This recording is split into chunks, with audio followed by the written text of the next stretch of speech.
All right, and then let me just click go live here. How's your day going?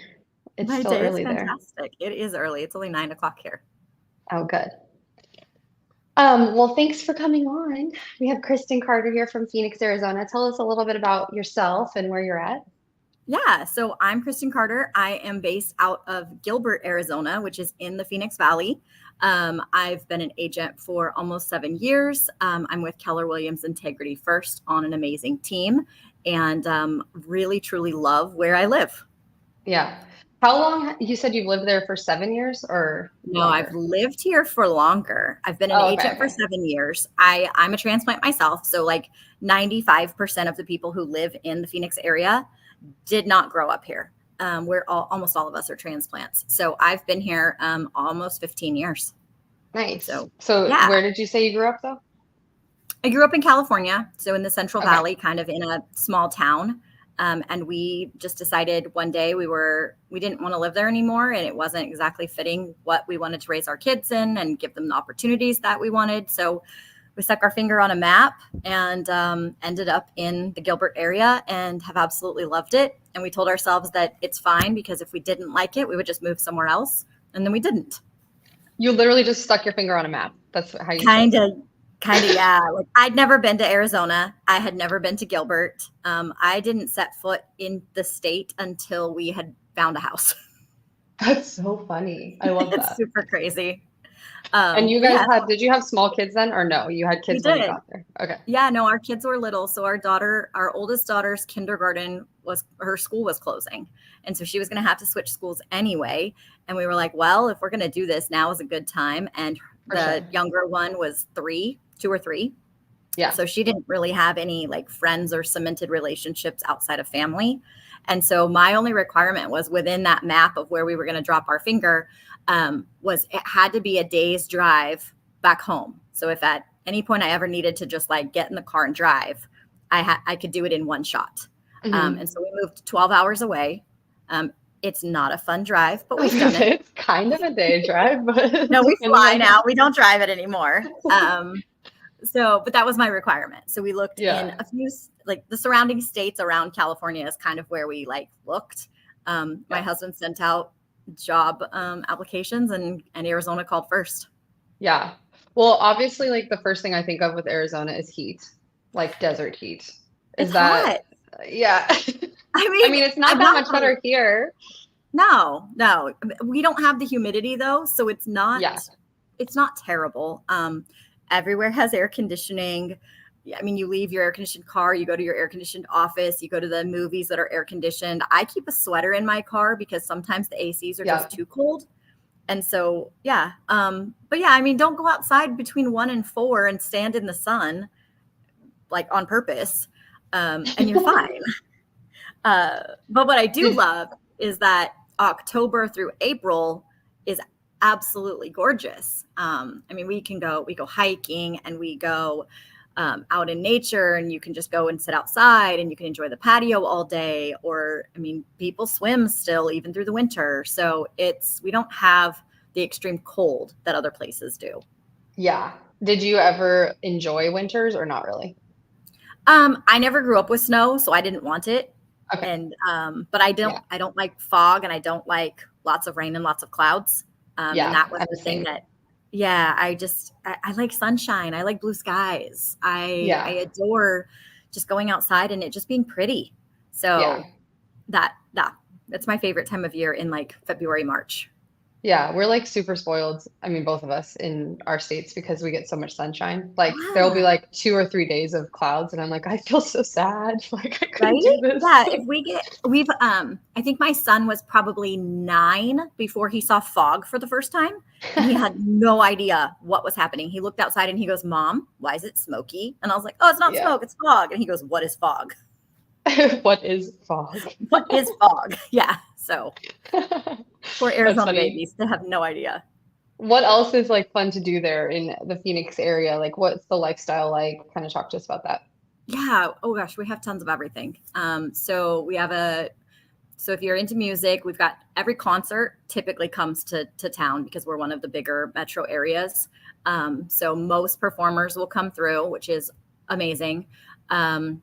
We have great theaters. We have fantastic hiking and outdoors, like adventure type stuff. So you can go mountain biking, you can go hiking every weekend, you can go float the river. We have a couple of lakes. They're not humongous, but they get the job done. Yeah. Yeah. So, and then we have, as far as like food and restaurants go, we literally have everything because everybody's transplants. They bring in all the things from all the places. So like we've got, we were excited to get a Torchy's. So we have a Torchy's. Yeah, I love Torchy's. Yeah, we have Whataburger. We've got In-N-Out. We've got Portillo's from Chicago. We have all the things that are in all the other places are here. And so that makes things really fun too, because you're like, oh, I'm going to go try this thing with my friend who's visiting from out of town. And you can take them somewhere that they're kind of used to. Or you can go try all the local stuff too. We have a very big, bustling small business community. Gilbert specifically has done a huge rebrand and trying to bring in small businesses and local owners for things, which is fantastic too. And then remind me like where Gilbert is in relation to Phoenix. Totally. So we, the Phoenix area is very sprawling, a lot like your guys' metro area too. So we typically divide it into East Valley and West Valley, using the airport as kind of the central hub for everything.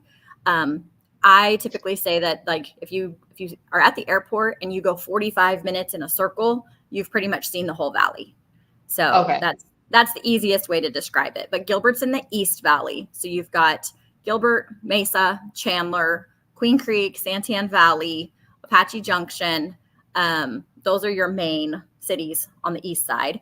And then on the west side, you've got, and I forgot Tempe and Scottsdale. Those are considered East Valley as well. Cool. West side is Glendale, where the Arizona Cardinals play, Buckeye, Litchfield Park, Laveen, Ahwatukee, those sort of areas over there. And as far as like the big difference between them, it's just a vibe. So some people like the East Valley when you drive through, and some people like the West Valley when you drive through. So is there still a lot of golf as well in that area? Tons of golf. I'm not a golfer, so I forgot about it. Tons of golf. So much golf. It's dumb how much golf there is. And we have a lot of golf communities, which is cool too. So people who want to live like where you can go just like walk out and go golfing. We also have a lot of people who own golf carts and just drive them around, even though you don't golf. Yeah, so that's very similar to us. Yeah. Because, at least in my suburb. Our weather is nice. You can. Yeah, I know. I keep on saying like I want to get a golf cart for the kids. I mean, we do golf a little bit, but not like that much. But obviously we live on the golf course, and then you can take it down to the lake and everything. But my children will find those keys and like something will happen. You're going to get a phone call that your kid is driving down the road in the golf cart. I'm like, I'm not ready for it yet. I would have to hide those keys somewhere like in a safe, somewhere far away. Yeah, exactly. It's like behind a wall. Yeah, and then I like flash forward to like them as teenagers, and I was like, I can't do it. I can't do it now. It'll be part of their escape route. Yeah, exactly. Anyways, well, and something that a lot of people think about our area too is that it's got to be all deserty and brown and gross, and that's just not the case. What a lot of people don't realize is that the East Valley is agriculture based. So it was all ranches and farms before the houses came in. And so we still have that kind of like farm ranch feel to a lot of our areas, with a lot of green trees and a lot of grass and actual like space where it feels like it's like a small town. Yeah. Oh, that's nice to know. Yeah. Which is really nice. So what about like, talk to me about the real estate market there. I know we've talked a little bit about it, but how is it out there right now? And what do people, I know there's a lot of differences. Obviously, like here in Texas, we don't have state income tax. That was something that Matt and I had talked about. So our property taxes are usually a little bit higher, but like kind of comparing the two, what kind of things do you see? Our taxes are low. So typically we're like 1% to 2% of value for your annual taxes. So extremely low compared to a lot of the states across the country. Our median price right now is about $500,000, depending on which area you look in. We can find houses down to 300,000 and then all the way up to multi-million-dollar beautiful estates across the valley. So, I mean, Nice. really a huge wide array of types of houses and price points. We have a large selection of 55 plus communities, which is great Okay. too. So for people who are retiring or want to do second homes or snowbirds, that is a large population that we serve. Mm-hmm. And then like real estate wise, we're in a balanced market right now. The Phoenix market is always moving. We're one of those where it doesn't matter what's happening in the rest of the country. People are moving in and out of Phoenix. We saw it with, even after the crash, people were still moving here and they were scooping up great deals. During COVID, we had like all the influx and all the things happening there. So the Phoenix market never stops. There's always something happening. So did you guys have a pretty big boom with COVID as well? I mean, I know Austin had a huge one just with all of our tech and stuff. Yeah, we had a huge price increase over the last few years. That was our biggest change. And then building wise, we have a lot of new construction still happening because we still have some land available. And so that's typically happening in the outer skirts of the metro area. Gotcha. But it also means that people can get large lots for less amount of money than buying in the middle of town. So there's some really good deals to be had throughout the valley. What's like the cost of living? Would you say, is it fairly, I mean, I know you like used to live in California, so I know you can kind of compare to that. But comparison wise. Yeah. And my family still lives in California too. Okay. So actually we do compare. Sometimes I'll be like, hey, what's your gas right now? What's your this right now? So we're less than California, thank goodness. Right. I would say we used to be an extremely affordable place to move for people from many states. It has definitely gone up since COVID and all of the things that have inspired since. But it's still a great place to live. I think one of the reports I read was like for a family, or I think it was like singles or couples, I can't remember exactly what it was, but like a medium income of like 6 figures gets you by like a normal living. Pretty well. Pretty well. So if you make between 90 and 120, you're good. Less than that, you're going to struggle a little bit, especially if you are like a single parent. And then more than that, obviously you have cushion to do whatever you want. Yeah. I mean, I know you come to Austin quite a bit too for like our events and things like that. What do you think it's more expensive here? Do you just like going out to buy food and drinks? Does it give you sticker shock at all? No. Or is it pretty similar? Okay. I think it's pretty similar. I think, I mean, I think it depends too, like if I'm going to your touristy places, those are more expensive. But like going to your local restaurants and stuff, I would say we're pretty comparable. Pretty average. Okay, cool. Yeah. Are there any like neighborhoods that are super sought after in your area? Oh my gosh. There's so many probably. We've got a lot of master planned communities with like HOAs and amenities and all the things that come with that. So like a lot of people really like that. I personally like it. I like that I have a neighborhood that like plans things to do and there's always something happening. So I mean, we're out and about all the time going to like festivals and events. You guys do so many fun things. Dude, so many fun things. You guys are always doing fun things. There's always something to do is why. So like, trying to think, what's our next thing that we have coming up? There's a taco festival in the fall that I'm so excited for. We do a strong beer festival every year. So that's in the spring because we don't do festivals in the summer. Yeah, I would agree on that. Unless they're indoors. But there's always stuff to do. So as far as neighborhoods go, so our biggest neighborhoods in, let's just say the East Valley, Eastmark is a new one, newer. That one's a huge one. They've got multiple community pools. They've got an on-site community garden.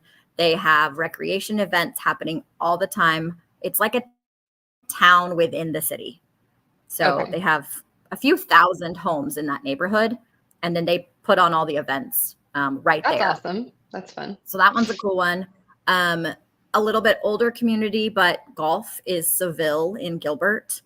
They've got a golf and country club. So a lot of people love that neighborhood because you have all of those amenities, which is great too. And then we've just got like the smaller pocket ones. A really fun one is called Agritopia. They kind of modeled theirs after like a 1950s, 60s Mayberry feel. Oh, that's So so cool. all of the houses have front porches. They all have their garages in the back. Oh, They're yeah. walking distance to this like amazing live, work, play type community space. So like they do concerts and they have restaurants and they have small businesses with like boutiques, all right there within walking distance. Oh, that sounds fun. I'm gonna have to look that one up. So, yeah. So Um, it's really fun too. I mean, obviously, with it being so hot and similar to Texas, like a lot of people have pools, but is it something Mhm. where you feel like it's a must, or do people just find communities that have pools as well? Yeah. A lot of people find communities that have pools so they don't have to do the maintenance. Hmm. That's a big thing. It's funny to me because when we're working with buyers who are buying here, when it starts to get warm, the pool becomes more of a priority. And if Yeah. you're buying in like November or December, they're not really Or like thinking we about can it as deal with much. it We can later. Yeah. deal. We'll be fine. Yep. That But like happens to me too. Like you'll July, be sharing, you show homes in June or July, and they're like, it's really hot. they're like, we need a pool. And I'm like, okay, we'll get you a pool. Yeah, yeah, yeah. Yeah, it's a mix of people. And I think it depends too on like what stage of life you're at. And if Hmm. you want to deal with the maintenance of it, or if you just want to Right, take advantage of the many community pools available. right, right. So, That's cool. yeah. And then we do have Well, city pools too. yeah. Oh, that's nice. Yeah. There's Yeah, always options. exactly. What kind of like tips or advice would you give to somebody that would be thinking about moving to the area? Um, know that you're not alone. That's the biggest thing Okay. is when you talk to somebody here, we always ask like, "Oh, where are you originally from?" Like that just comes up in Okay. conversation because Hmm. 95% are not from here. They're not native. And so when you do hear somebody who's like, "Oh, I'm native," and you're like, "What? You're You like, grew up what? what? Like really? Like you grew up here? Okay." That's But yeah, crazy. everybody's from somewhere, so everybody's really nice, which is great. It's easy to make friends because everybody's trying to kind of find that village and find that tribe to surround yourselves with. And Hmm. then we find that people will also like find people that are from the same area too and end up connecting. So I know people who are in like New York social groups or Texas social groups Oh, or Midwest fun. social groups. And so they're like, hey, we're all from the same area. Let's go out and do stuff. Yeah. Oh, So that's yeah, so fun. that one's big. And then the other like tips and tricks would be just like do your research, learn Hmm. about the areas, learn about schools. Something unique about us is that we aren't bound by school districts. So you can send your kid to any school you want as long as they have room in them. So we're open Hmm. enrollment for all schools. You do Very have to cool. provide your own transportation, Yeah. but it does mean that if you move into a neighborhood and you don't like the school or it doesn't fit your kid or whatever, you can pick from any school around. So, Okay. yeah. That's And we nice. have quite a few That's good specialty flexibility. schools too. So we've got some like fine arts schools, we've got some STEM schools. We have a little bit of everything to find that fits your family. That's awesome. Well, Yeah, tell everybody where they can find you. I know you have an amazing team that you work with, so I direct do. where we can find you. Yeah. So our team is the Melanie Nemitz team, Fostering Relationships. You can find me on socials at Kristen Carter AZ for all my platforms. Makes it super easy. Yes. I'm always happy to answer questions for anybody contemplating moving here. And even if it's something where it's like long term down the road, I work with clients. Like my longest client that I've worked with was for 5 years. We talked off and Yeah. on while they figured out all their things and then bought a house. I love that. Um, Yeah. yeah, so it's never too early to plan a move. And I'm always happy to help people try and figure out if this is where they want to land. Yeah. Well, thank you so much. I'm happy to Thanks have for you on, having and me.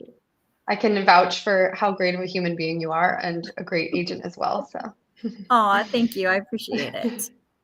all right. Well, thank you. And yeah, we'll definitely let people know where to find you. Awesome. Thanks. All right.